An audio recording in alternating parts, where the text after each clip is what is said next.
ETF index mutual funds నేర్చుకుని stock మార్కెట్లో రాణించాలనుకుంటున్నారా? వెంటనే ఈ నెంబర్కి కాల్ చేయండి. నమస్తే, welcome back to Suman TV. Present మనతో పాటు ఉన్నారు ఎనలిస్ట్ మందర్ కృష్ణారెడ్డి గారు. నమస్తే సార్. నమస్తే అమ్మ. సార్, ఏప్రిల్ 1 నుంచి పాన్ కార్డులో కొన్ని రూల్స్ మారుతున్నాయి అంటున్నారు.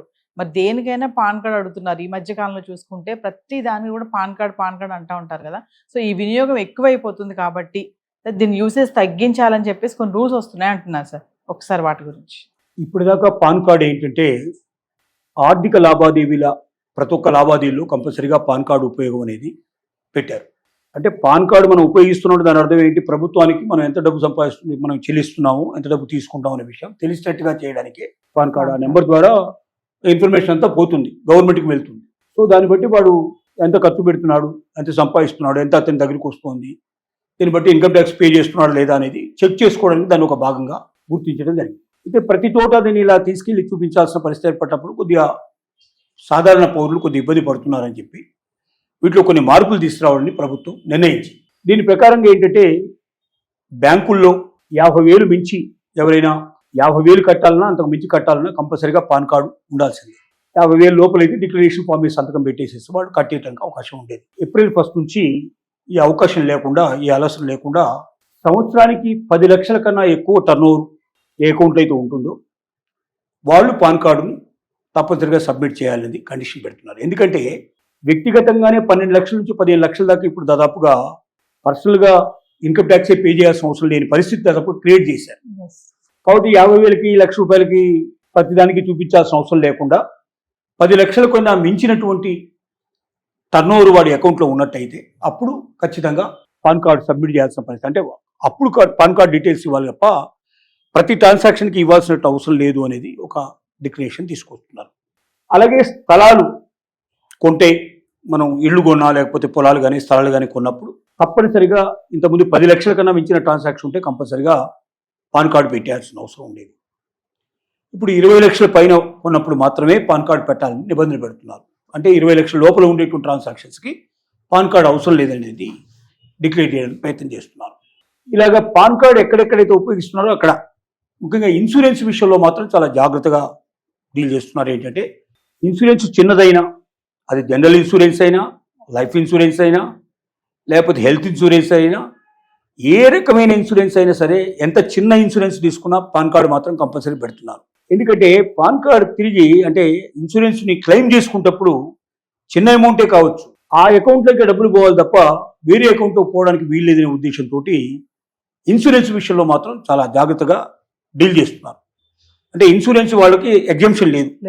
ప్రతి ఇన్సూరెన్స్ ఎంత చిన్నదైనా, ఒక 2 వీలరు 4 వీలరు ఇట్లాంటి వాటిలో అయినా కంపల్సరీగా ఇన్సూరెన్స్ మనం చేసుకున్నా కూడా, వెహికల్ ఇన్సూరెన్స్ చేసుకున్నా కంపల్సరీగా పాన్ కార్డు మాత్రం సబ్మిట్ చేయాలి. ఇంకోటి వెహికల్స్ విషయంలో ఇప్పటిదాకా 5 లక్షల కన్నా లోపల ఉన్న వెహికల్ అయినా కొన్నప్పుడు, మనం 2 వీలర్ కొన్నా లేక కారు కొన్నా కంపల్సరీగా పాన్ కార్డు సబ్మిట్ చేయాల్సిన అవసరం ఉండేది.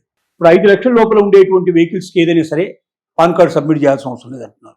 అంటే అది 2 వీలర్ అయినా కావచ్చు, లేదా కార్ అయినా కావచ్చు, ఏదైనా కావచ్చు.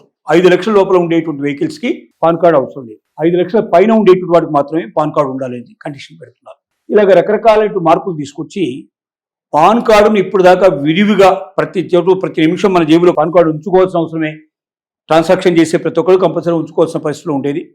అలాంటి పరిస్థితుల నుంచి పాన్ కార్డుని మెల్లగా తగ్గించే ప్రయత్నం చేస్తూ ఉన్నారు. కారణం ఏంటంటే ఇన్కమ్ ట్యాక్స్ రూల్స్లోనే మార్పు వచ్చింది కాబట్టి. రెండోది, ప్రభుత్వానికి యూపీఐ ఎప్పుడైతే బాగా పెంచుకుంటూ పోతున్నామో, మనం ఎక్కడ పర్చేజ్ చేసినా ఆటోమేటిక్గా మన అకౌంట్ నుంచి డబ్బులు వాళ్ళ అకౌంట్లోకి పోతున్నాయి కాబట్టి ఇదంతా ప్రభుత్వం దగ్గరికి ఇన్ఫర్మేషన్ వచ్చేస్తుంది. ఇక భవిష్యత్తులో ఎక్కడైతే మినిమం బ్యాలెన్స్ కన్నా ఎక్కువగా అతని అకౌంట్ నుంచి డబ్బులు పోయినట్టయితే ఆటోమేటిక్గా వాడికి ఇన్కమ్ ట్యాక్స్ నోటీస్ వచ్చేస్తుంది. అలాగే ఏ షాప్ కానీ లేకపోతే ఏదైనా సంస్థ కానీ ఎంత డబ్బు తీసుకుంటుంది వాళ్ళకు కూడా నోటీస్ వెళ్ళిపోయే అవకాశం ఉంది. అంటే యూపీఐ ట్రాన్సాక్షన్ పెరుగుతున్న కొద్దీ ఈ వ్యక్తిగతంగా ఒక్కొక్కరి మీద నిఘా ఉంచాల్సిన అవసరం లేకుండా కూరగాయల షాప్లో కూడా ఇవాళ యూపీఐ ఉండే అవకాశం ఉంది. ప్రతి చోటకు మనం ఎక్కడికి వెళ్ళినా కనబడుతుంది. కాబట్టి మెల్లమెల్లగా ప్రజల్ని మెల్లగా అటువైపు ఎక్కువగా అట్రాక్ట్ చేసి అక్కడి నుంచి ఇన్కమ్ ట్యాక్స్ తీసుకునే ప్రయత్నం మొదలుపెట్టినట్టయితే అందరూ బయటపడతారు, అందరూ దొరికిపోతారు. ప్రజలకు కూడా కొద్దిగా రిలాక్స్ ఇచ్చినట్టుగా ఉంటే అమ్మయ్య అని సంతోషపడతారు. కానీ ఇక్కడ రిలాక్స్ ఇచ్చినట్టే ఇచ్చి ఎక్కడ పట్టుకోవాలి అక్కడ పట్టుకోవడానికి ప్రభుత్వం ఒక ప్రయత్నం మొదలుపెట్టిందని చెప్పుకోవచ్చు. అంటే ఎందుకు సార్ యూసేజ్ తగ్గించాలని ఎందుకు అనుకుంటున్నారు పాన్ కార్డ్ యూసేజ్? అదే కదా, పాన్ కార్డు ఇంతకుముందు ఎందుకు ఎక్కువగా ఉపయోగించాల్సిన పరిస్థితి ఏర్పడేదంటే ప్రజల్ని పట్టుకోవడానికి. ఏం కొంటున్నాడు, వెహికల్స్ కొంటున్నాడా, లేకపోతే బ్యాంకులో ట్రాన్సాక్షన్ చేస్తున్నాడా, లేకపోతే ఏదైనా భూములు కొంటున్నాడా, ప్రతి చోట దీన్ని ఉపయోగేటట్టుగా చేసేవాడు. పట్టుకోవడానికి వీలుగా, అంటే అతని ఈ పాన్ కార్డ్ నెంబర్ ఇస్తాడు కాబట్టి ఆటోమేటిక్గా దొరికిపోతాడు. సో ఇంత ట్రాన్సాక్షన్ చేసి కాబట్టి ఇన్కమ్ ట్యాక్స్ నువ్వు కట్టట్లేదు కాబట్టి కట్టమని చెప్పి అతనికి నోటీసులు పంపించే ఏర్పాటు చేసేవాడు. ఇప్పుడు ఇది కాకుండా కూడా దొరకడానికి అవకాశాలు చాలా ఎక్కువగా దొరికాయి కాబట్టి ఈ ఒక్క పద్ధతిలోనే కాకుండా వేరే పద్ధతిలో పట్టుకునే ఛాన్సెస్ ఎక్కువగా దొరికినప్పుడు దీని మీద ఎక్కువగా స్ట్రెస్ చేయకుండా ప్రజలకు కూడా కాస్త వెసులుబాటు ఇచ్చినట్టు చేస్తే ప్రజలు సంతోషపడతారు. మనకు ఎలాగో దొరకాల్సిన వాడు దొరుకుతున్నాడు కదా అనేటువంటి ఒక నమ్మకంతో ముందుకెడుతున్నాను ప్రభుత్వం.